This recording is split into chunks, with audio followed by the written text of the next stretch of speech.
We'll be studying about Jmeter. Okay, so the question is, what is Jmeter? Okay, so before that, the thing is like, what is the what is a performance testing? Okay, why it is used for performance testing?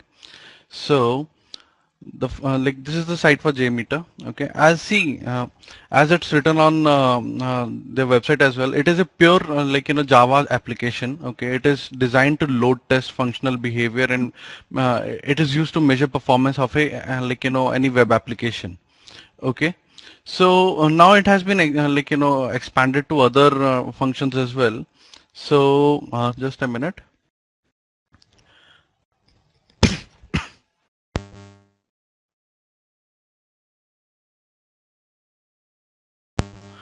Now, see, what is the need of a performance testing? Okay, so it is a type of testing which enables us to measure, validate, verify, and say, the like all these attributes. These are the quality attributes. So it allows us to measure all those attributes, of the system, if the system is responsive or not, the speed is okay or not, okay, this system is scalable or not, and the system is stable. Like, see, all these things matter a lot when you are providing something. Okay, so now the goal of performance testing is not to only find the bugs in the system, but it also allows to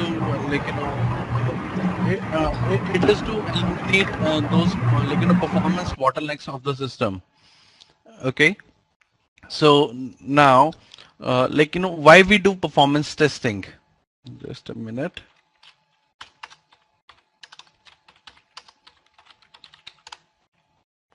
So the question is, why we do performance testing?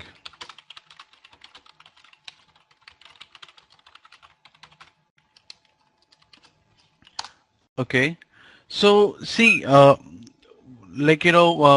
before going live in the market, the software system should be tested against speed. Okay, and say it should be stable. Okay, stability.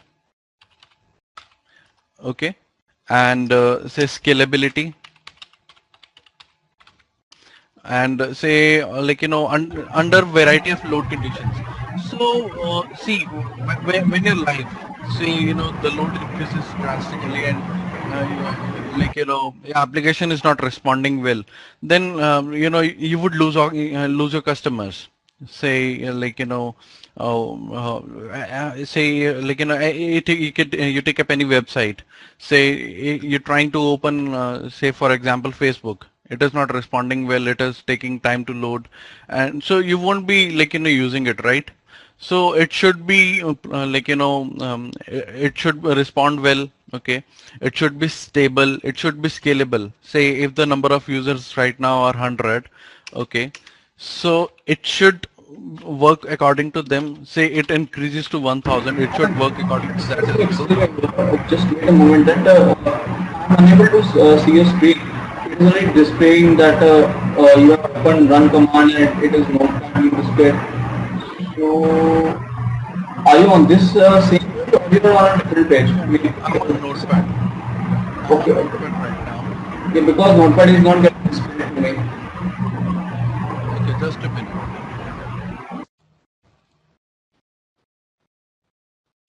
Okay, so see, I was telling about scalability. So say right now there are 100 users on a website or on your application. Say it increases to 1000. So it should be scalable. Say now it has increased to 1 lakh. Okay, so it should be scalable to that as well. Okay.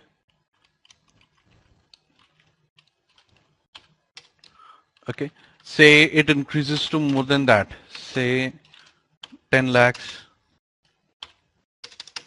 Okay, so it should be scalable. It should respond equally to the equal any number of users. Say, are you talking about the traffic, the people who are visiting the site? Traffic. I'm talking about the traffic. Okay. Okay. So see, any number of users, you have, it should be responding well. Okay, the speed should not increase. The application should be stable. Okay, it should not crash.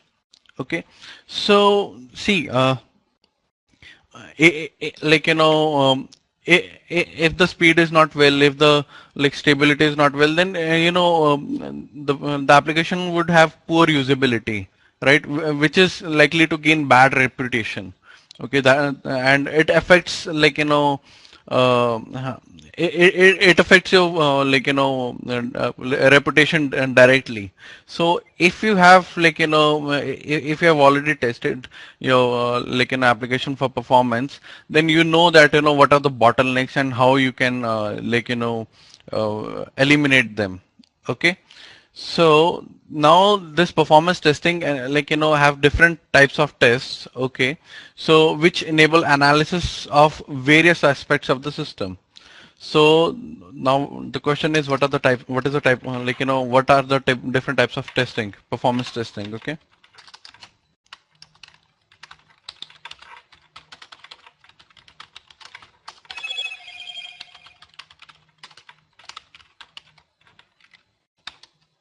So the first one is load testing.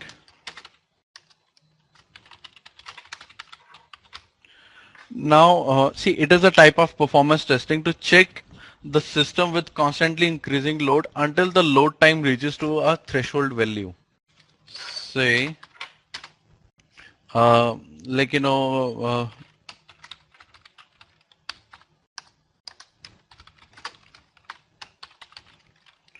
okay. So, it's here increasing load means that, increasing the number of concurrent users, transactions, okay, and we check the behavior of the application under test. See, it is normally carried out under the under the controlled environment. Okay, everything is controlled, and it is also called it is also called endurance testing, volume testing. Okay, so the main purpose of load testing is to monitor the responsiveness and staying power of the application, like how much it stays under the load. Okay, for how much time it stays under the load and it performs well. Okay, say it performs well under the heavy load. Okay, see all the types of testing is performance testing is comes under non-functional testing, and it is just designed to test the non-functional requirements of the software application. It's like you're not checking the functionality of the website or application. You're just checking how much load it can bear.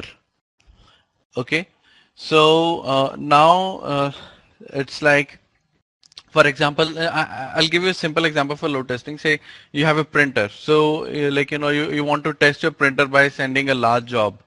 Okay, say you want to check how much it performs, how well it performs, and how much prints it can give.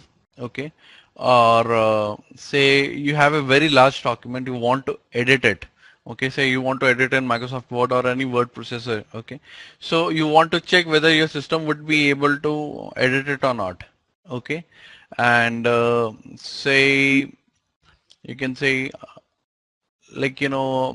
say you want to performance test a machine, so you would run multiple applications simultaneously on your machine, right? So these are the types of load testing. You you give the load and you check whether it is performing well or not. Okay, now the next type of testing is stress testing.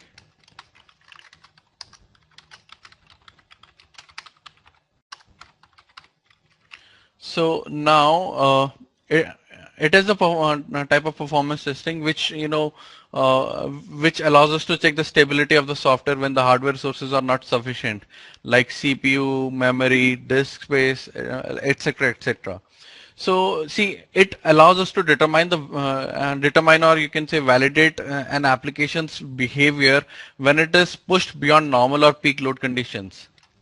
Okay, so it is a type of negative testing where we load the application with large number of concurrent users which cannot be handled by the system, okay, or the hardware resources. See, you can also call it as fatigue testing. Okay, so now this type of testing should capture the stability of the application, but testing it beyond its bandwidth capability. So it's like, see, if an application is designed to bear 1 lakh concurrent users, so you would put a load more than that, so that you can check whether it is able to it is able to work fine or not. Okay. Now the main idea of behind this testing is to determine the future of the system, and to keep an eye on how the system gracefully recovers from the load. Okay, see, now you had the number of users increased, and the load has increased. Now it is beyond its limits. So how it recovers back from that load? Okay. Now, see, this quality is also known as recoverability. Okay, so I can mention this as well.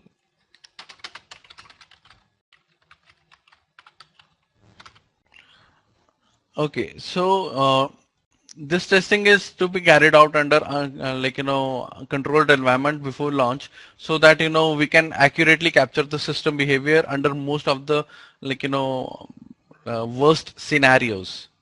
Okay, now the third type of testing is,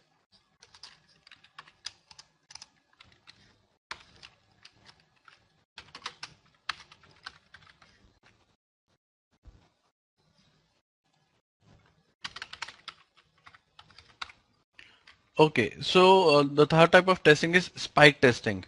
So it is a subset of stress testing. Okay, and spike test is carried out to validate the performance characteristics when the system under subjected a system under test is subjected to workload models, okay, and load volumes that repeatedly increase beyond the anticipated production operations of for the short period of time. So say in stress testing, we provide load for the longer periods. We are now providing load excess load for short period of time. Okay. Now the third type of testing is, sorry, fourth type of testing is endurance testing. I want to ask one thing, that do all these testings come under the JMeter? We are able to test all those things on the JMeter. Yeah, we would be able to test all these things. Okay. So now the what is endurance testing? So it involves testing system with the expected load amount of load over a long period of time. Say you are providing say 1 lakh user concurrent users are using your application for a longer period of time.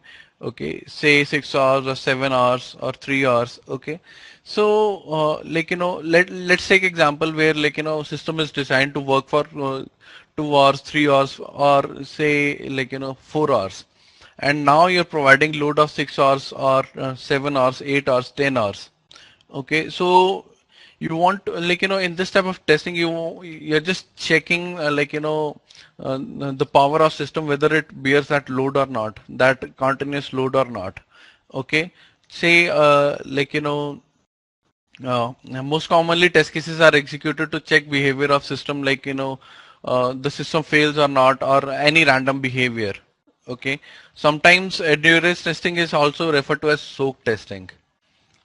Okay, so you can we can write it as well.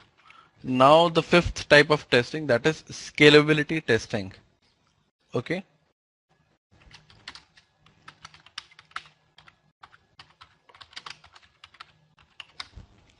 now scalability testing. See, it is Uh, type of testing. so, we, so we are going to cover all these testings under JMeter in this training. Yeah, we would be testing all these things. Okay.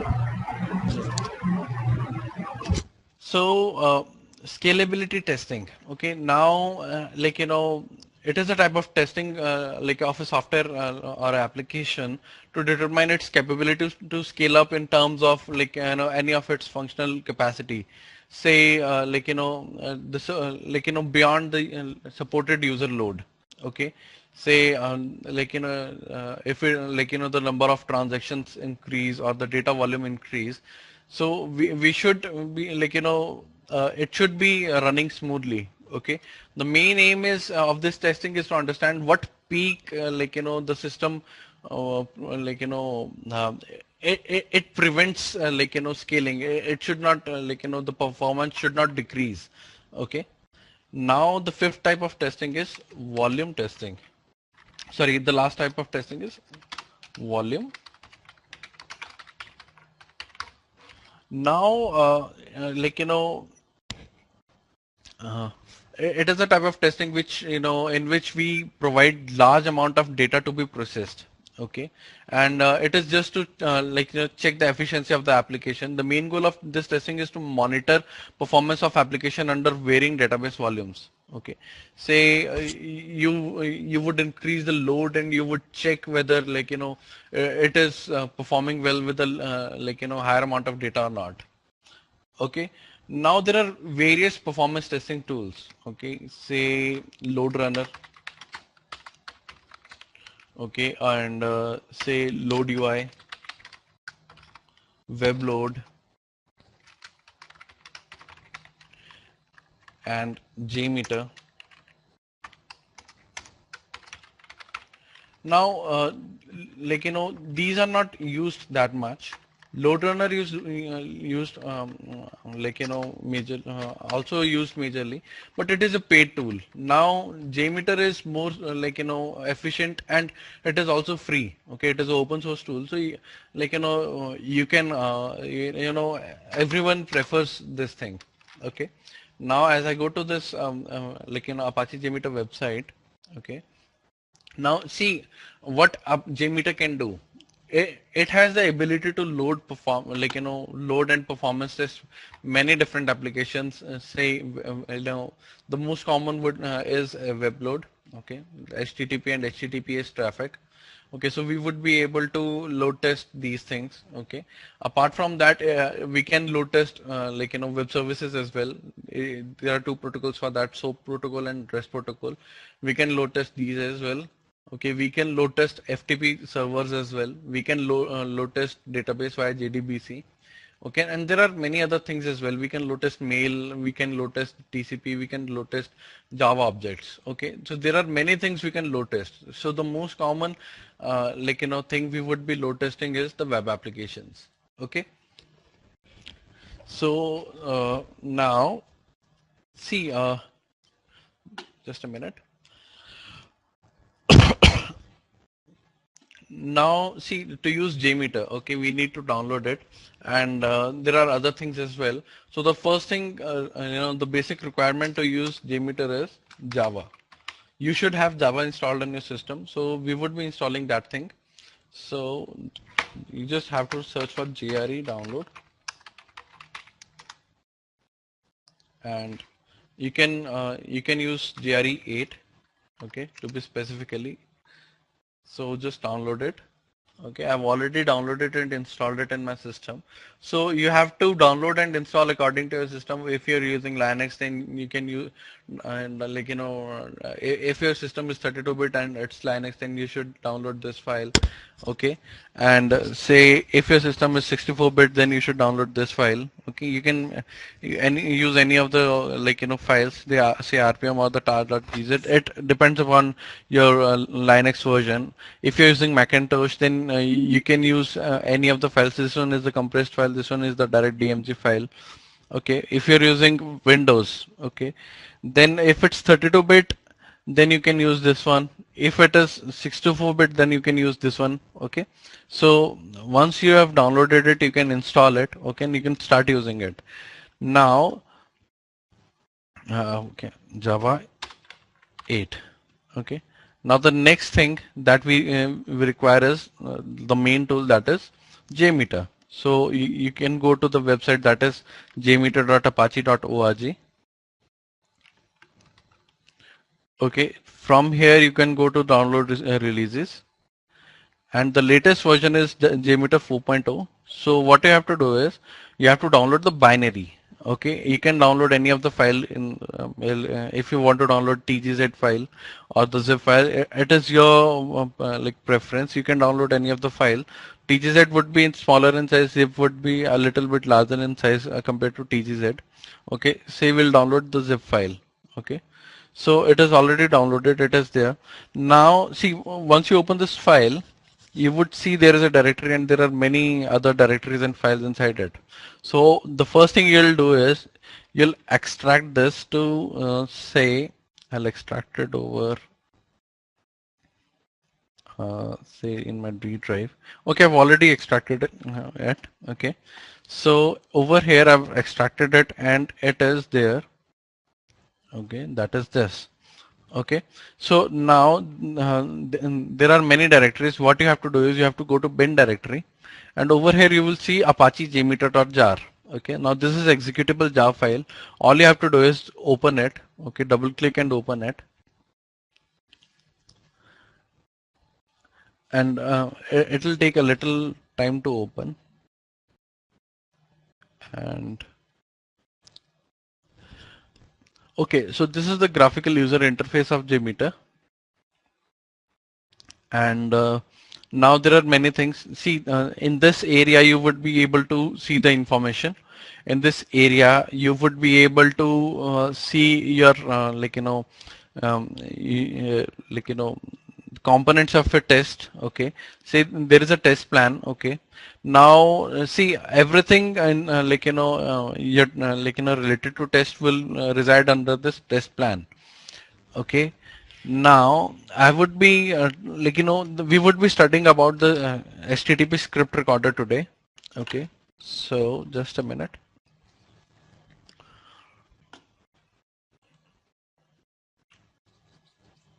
Okay, so now the first thing, see over here, if you right click over this test plan, okay, you will be able to see many options.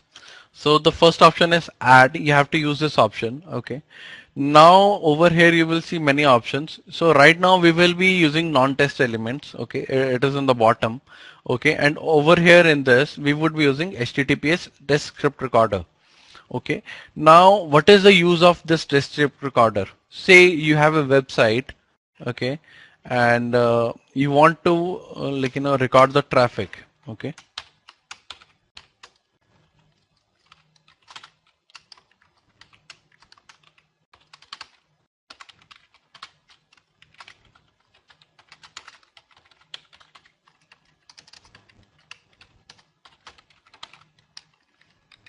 okay, so the first thing we are studying about is a test script recorder. Now this allows us to record the web traffic. Okay, and now okay, so over here if you see there are many things. Okay, the first thing is the name. You can specify any name. I'll keep it like this right now. Okay, you can provide the comments as well. Okay, now there's a state tab. This it allows us to start and stop it or restart it. Okay, right now it is stopped, so then we can only see the start button. Okay, now a few global settings. Say the port. Okay, the port on which you want to run. Okay, and say HTTPS domains. So then the domain in on which you want to run. Okay, so now say now we will be creating a test plan. We will be creating a test plan. Okay, so it generates a test plan. It reads the content, it reads the web traffic, and it generates a test plan according to that. So now the first thing is the target controller. Now what is target controller? Okay, before that the question is what is controller? Okay.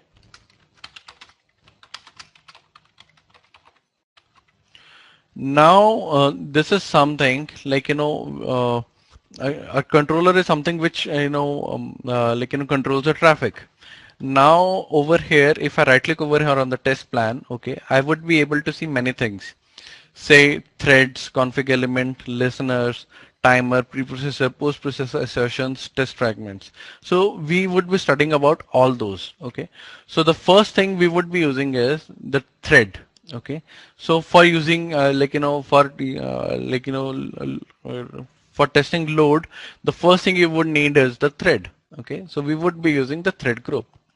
Okay.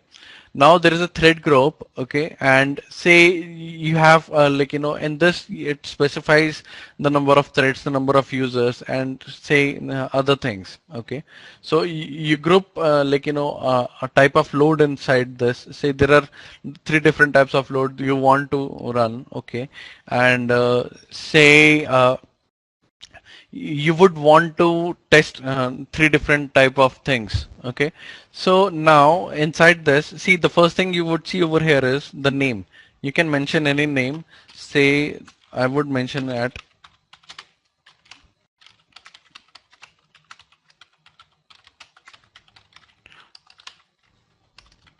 okay, say I would mention it as basic test script record.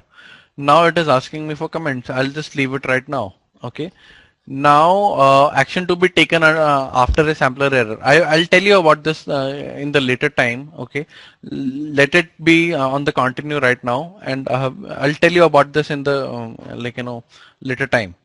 Now the next thing is thread properties. Now this is something we need.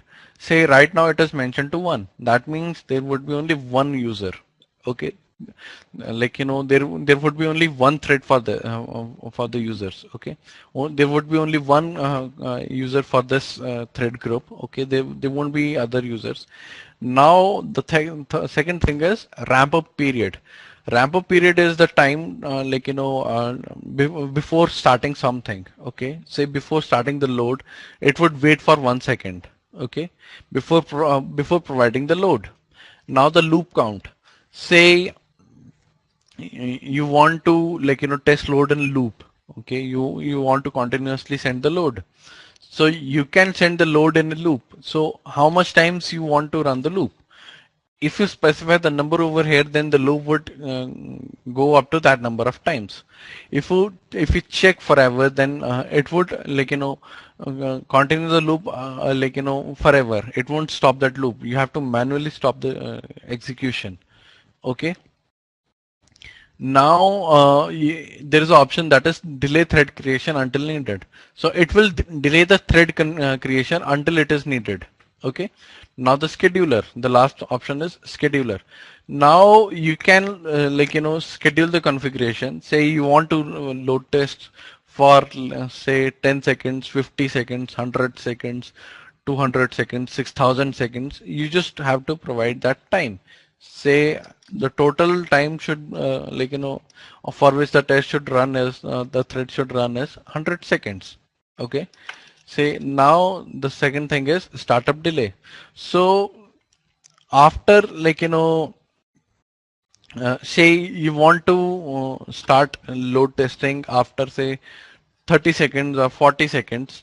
Now it would say it would start testing after 30 seconds or the time you mention over here. Okay, now inside a thread group there are many things you can add. Okay, the first thing you can add is a sampler. Okay, or the controller. So right now we would be adding the controller. Now what we would be adding is the transaction controller, or say where is it? Yeah, simple controller. Okay, now this simple controller is this controls the requests. Okay, say you want your request to be recorded. Okay, so say you have a request you want to run and it's just a simple request, so you can keep it under simple controller. You can group multiple requests under simple controller. Okay, and there are other types of controllers as well. We would be studying about them in the later lectures. Okay, now coming back to this HTTPS test script recorder. So where we were at this target controller. Now where we want to record the script. Okay, so see, now you would be seeing many options. Earlier you would be able you were able to see only this option, that is test plan and say HTTPS test script recorder. Now if you notice over here, there are other things. Now say you want to record test cases under this basic test script record. or say this thing that is under this basic test script record, under this there is a simple controller. So you would select this. Okay. So say I selected this thing. Okay. Now, right now, we would be keeping this grouping as do not group samplers. I'll be telling you about this in some time. Okay. Now, the third thing, okay, the prefix. So, say if I start recording, okay, I'll start recording right now. Okay, and we'll see, what traffic gets generated and what it intercepts. Okay. So I won't be making any changes over here now. I'll just start it. Okay. The moment it starts, it will show you this notification that root CA certificate has been generated and it has been kept in bin directory. Okay. So if I go to the bin directory over here, that is this Jmeter, Apache Jmeter 4.0. Over here in bin directory, if you notice over here, now you would be able to see a certificate. Okay, just open it, install it. Okay, I've already installed it on my machine, so just select local machine or current user according to your need. Okay, click next and click next and yes. Okay, so it would install it. Okay, and after the installation, what you have to do is now see all the traffic is being recorded on a particular proxy server. Now this has generated a proxy server and the configuration is, just a minute. Okay, so proxy server. So the configuration for this proxy server would be 127.0.0.1. Okay, and the port would be 8888. Now see, right now I've started the proxy server on 8888 port. You can take up any other port as well. Say if your system's 8888 port has been occupied, you can use another port as well. Say 8080, 8181, or 1020. Any number of any port which is free. Okay, you just have to use the free port. Now this has already started. Now the thing is to to start recording, you have to mention the proxy server in your system. Just a moment. So we are making our machine as a proxy server, right? Right. Right now, if you want, if we have to record the script, we have to divert our traffic from some other road, say so that we can check the what type of traffic it does and what components it has. Okay. So see, if you notice over here, we are not able to expand it, right? So there is nothing inside the simple controller. Now, what I would be doing is we would be tunneling our whole system. Now there are two options for recording traffic. Okay. The first one is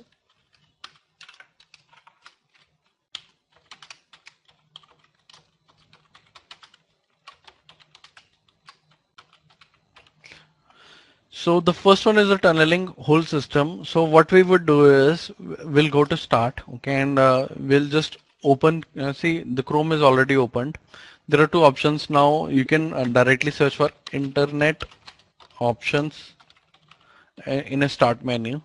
It would show this control panel item. This thing would open. Now what you have to do is you have to go to the connections tab. Okay, and then you have to go to this LAN settings. Okay, over here you would see an option that is proxy server. You just check it and provide the address, that is localhost, and the port number.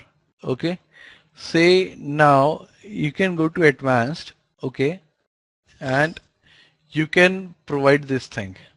Okay, so over here now this same proxy server is working for all the protocols. Okay, now the thing is over here this would record the traffic from HTTP. It would record the traffic from HTTPS as well, and the third thing, that is FTP. Okay, we don't need FTP right now, but let it record that as well. Now my system is configured to use proxy. Okay, now any traffic I generate, okay, say uh, okay, say we would open jmeter.apache.org. Okay. Now see, I've opened jmeter.apache.org. If I go over here now, why it is not recording? Just a minute. Okay. So say we have this website. Okay. I'll open this website and say I'll hit enter. Okay. Now this website has opened. Okay. And now if I go to JMeter, okay, you would see there is some traffic generated. Okay, it has intercepted some traffic, and if I expand it, you would see these things. Okay, so over here, say, see this thing, jmeterarchive.org. I've opened jmeterarchive.org, so it is showing up the traffic from that. Okay, so wait a second.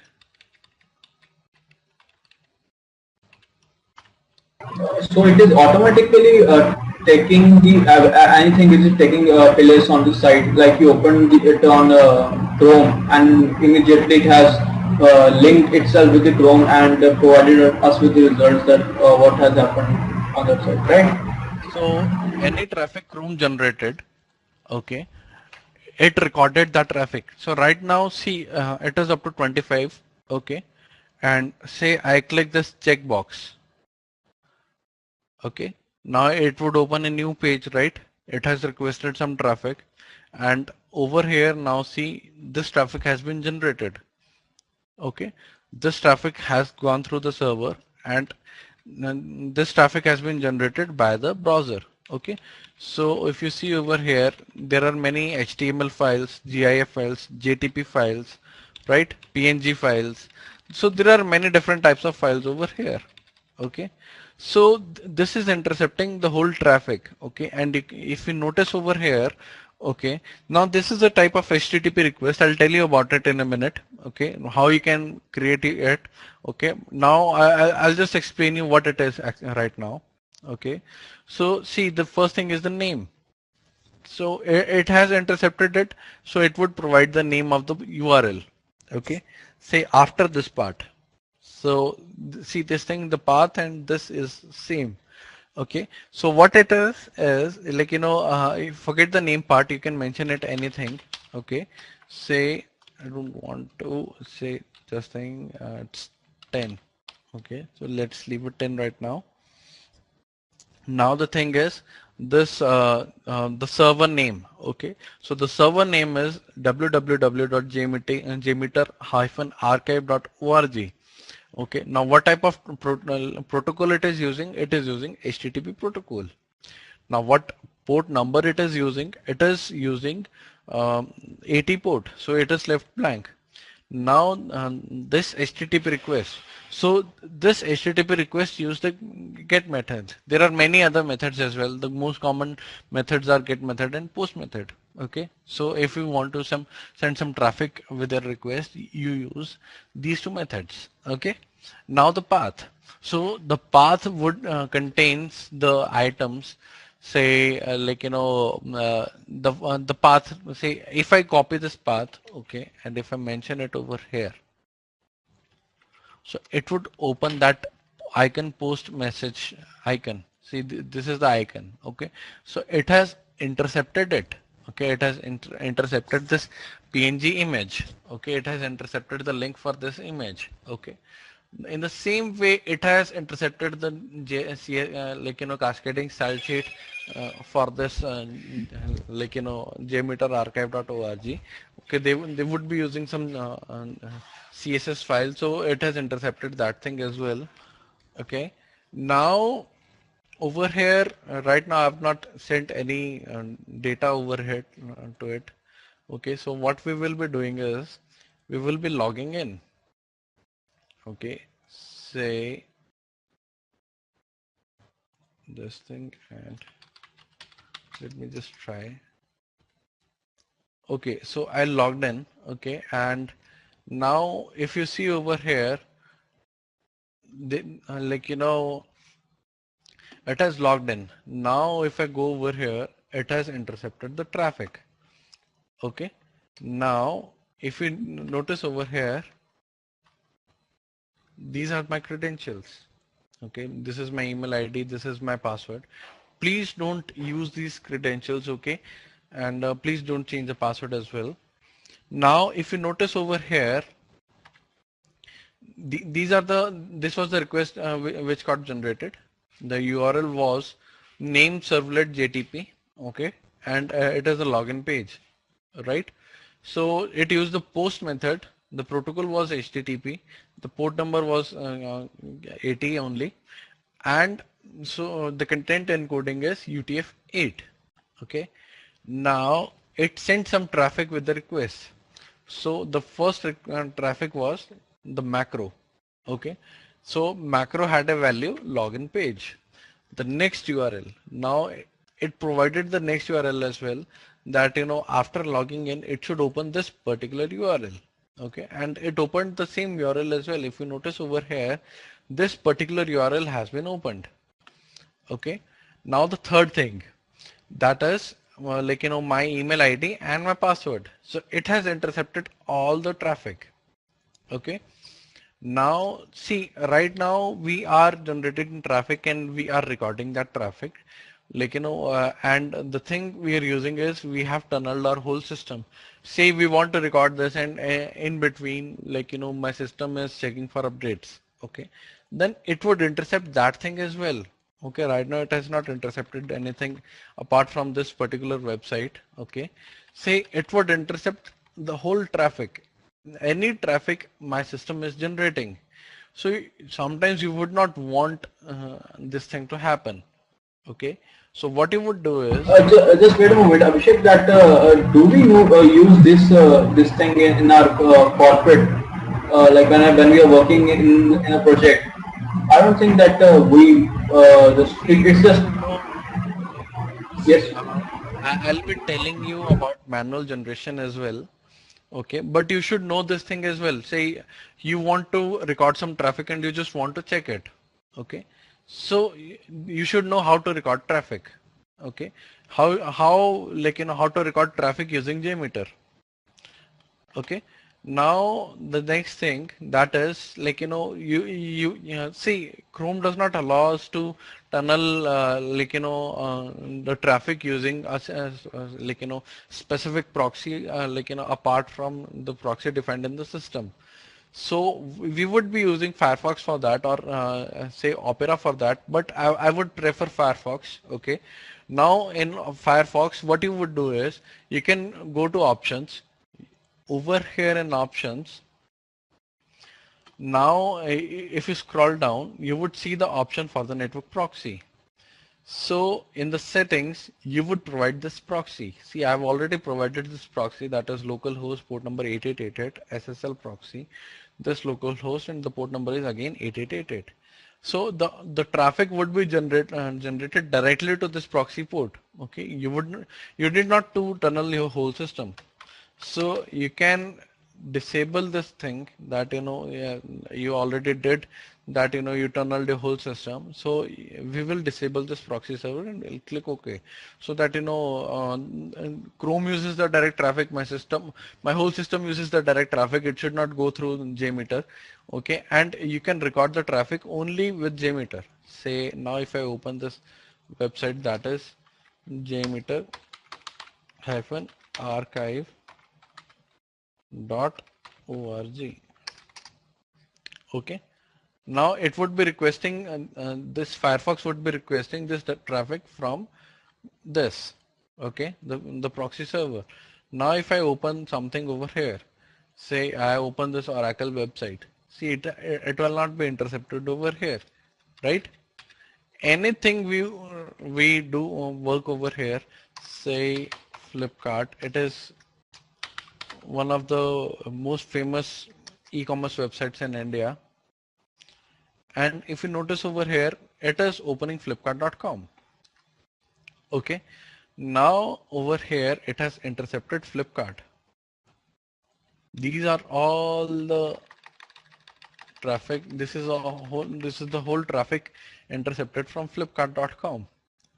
Okay, now this is how we can generate, we can record traffic. Okay, now the thing is this HTTP request. So what is, now you would ask, what is HTTP request?